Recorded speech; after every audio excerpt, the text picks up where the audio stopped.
Thank you all for coming today. It's a wonderful day to be a Miami Marlins fan. It's a wonderful day for the Miami Marlins organization. Just this last week, as you know, Luis Arraez, Silver Slugger winner. We're really excited about that.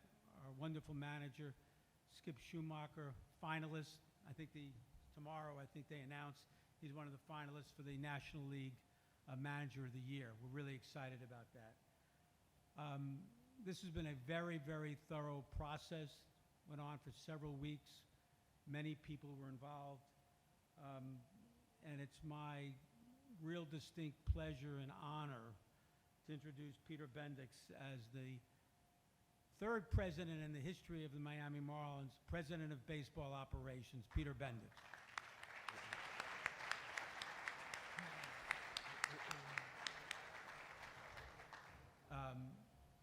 It was especially wonderful when I had the opportunity and the privilege of making Peter the offer. His wonderful wife, Lauren, was sitting there, and I want to welcome both Peter and Lauren to Miami. This is an incredible community. I realize I live in a county up north, but this is Dade County. It's an incredible place to live and an incredible place to operate a professional baseball team. And most of you are from our area, so I want to thank you for all the support that you give. Also want to recognize Jeff Conine sitting here as well.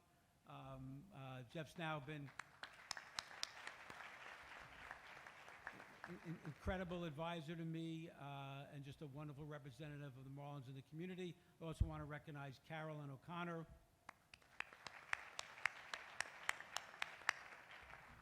Caroline's been here from the day I got here. I just want to also, before I turn it over to Peter, it's interesting, the Tampa Bay organization is well known for their analytics. We can certainly talk about their incredible record over the last decade, what they've accomplished on the field and in their community. And what struck many of us about Peter was Peter's view, the view out there is that analytics is everything in Tampa. And yes, they have analytics, but more than anything else, what came across from Peter during the interviews was culture. All about the culture of the organization, why they've been so successful, all about the culture. And we know that Peter's going to work hard. It's going to take a long time to create that culture within the Miami Marlins organization. We have many, many great employees here.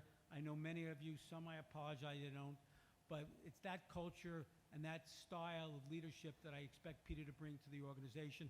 And I know that's what he wants to bring to the organization. So without further ado, I'm going to be quiet and turn it over to Peter.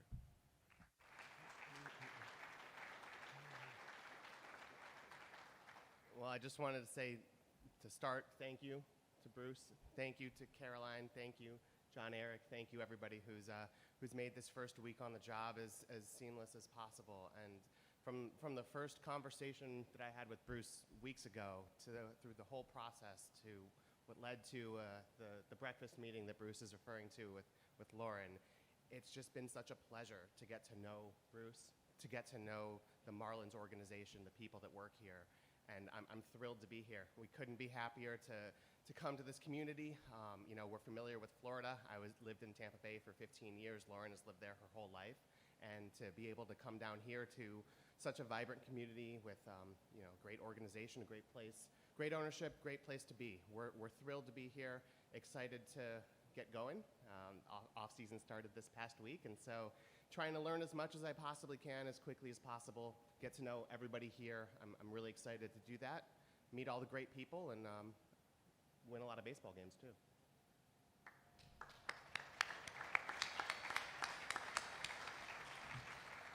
Now we'll take some questions.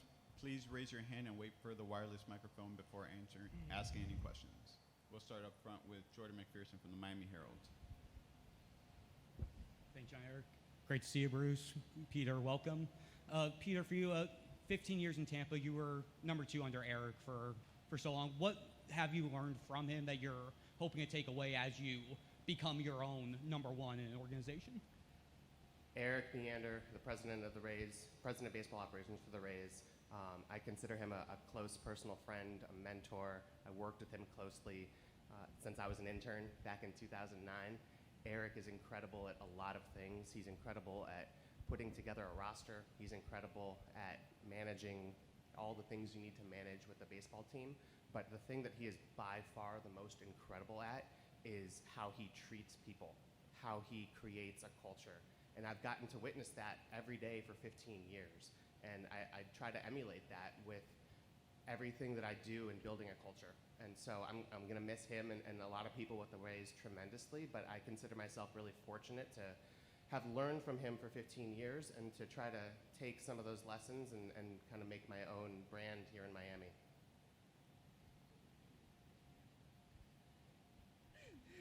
Hi, Bruce. Welcome, Peter. On field, what is your vision? What kind of team do you hope to field? A successful one. I think beyond that, I think that having a team that the community, the people who work here is proud of, that they enjoy rooting for. It's fun, it's dynamic, and it wins a lot of baseball games. There's a lot of different ways to win games, and the goal here is year in, year out, those games in September, they're really important, they're really meaningful. And so that's the long-term goal. It doesn't happen overnight, but there's a great core to work with here, and there's a lot of things in place. Thank you, John. Good morning, Bruce. Good morning, Peter. Welcome to Miami. You've mentioned before in different interviews about having ideas from different people you work with in a front office. What's the biggest or the main idea you want to bring in your first couple weeks here to this organization? Collaboration. I think that the best decisions happen with a lot of input and with critical thinking and with questions and with playing devil's advocate and trying to poke holes in different arguments. And it's different viewpoints. Everybody has their own expertise. Everybody is good at certain things. Understanding what that is, helping them grow in the things that they need to grow in, and really just getting as many inputs, as many opinions as possible. Yeah, hi again, Peter. For you, obviously, off-season just started. You're having to hit the ground running, a lot to learn. How much are you leaning on the people who have already been here, your 3 assistant GMs that are here, to try to maybe lessen the learning curve of what you're obtaining in the organization, where the strengths and weaknesses are, and specifically with the roster, trying to figure those things out, especially with a few deadlines coming up this week? 100%. I mean, the 3 assistant GMs sitting here in the front were incredibly helpful my first week. I hope and expect they will be incredibly helpful for a long time moving forward. And there's a lot of really good people here, a lot of institutional knowledge, a lot of really good things in place, and a lot more knowledge than I have about the Miami Marlins and the players and the roster. And so trying to learn as much as I can, as quickly as I can from the people who know those things.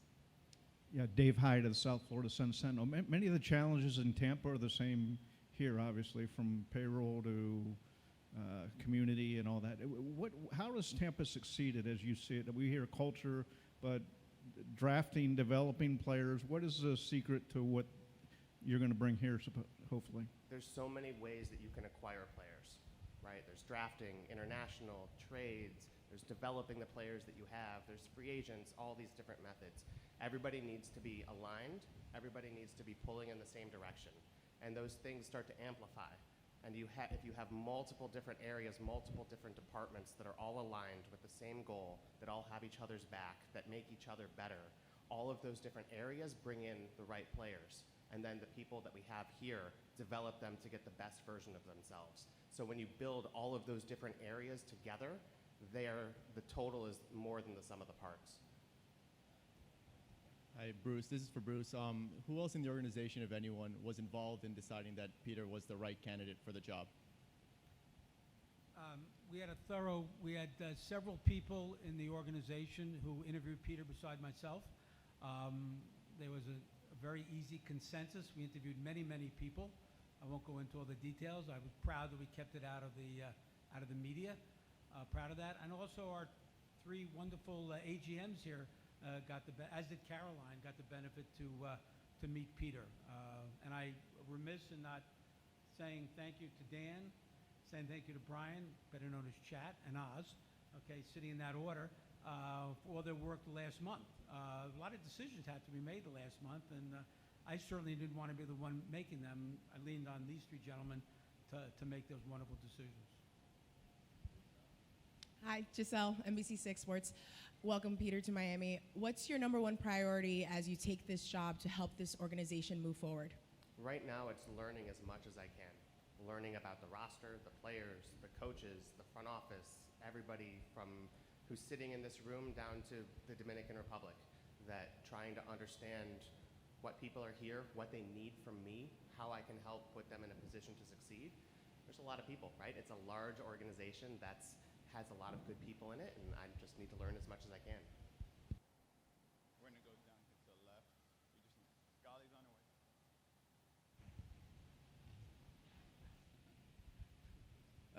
Peter, with a week and a couple days in the job, what have you been able to learn from the roster, and where do you see there has to be more work to improve going forward to next year?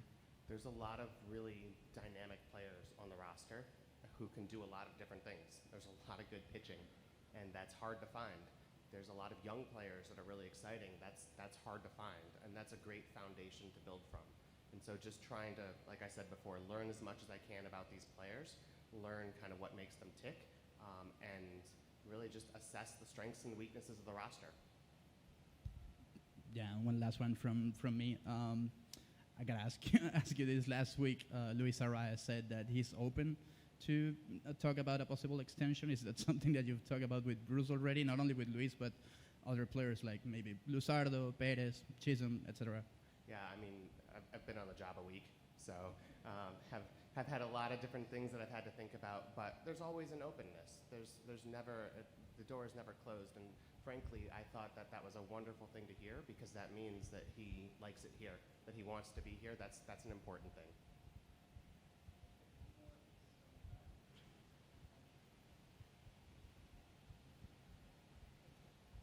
Hi, sorry. Going back to what Bruce Sherman said about culture, what do you envision culture for this organization, especially in a town where culture is around the other sports teams, the other major sports teams here? I envision a culture in which everybody enjoys showing up to work every day. That this is such a lifestyle more than a job, and it takes such commitment to do a good job. And you have to have fun doing it. You have to like the people you're doing it with. You have to have each other's back. You have to have trust. You have to have buy-in from everybody in the organization. And that makes the winning a lot more fun when you enjoy doing it with the people you work. All right, we're going to take one photo, and then we'll break off for the post-press conference interviews. Thank you.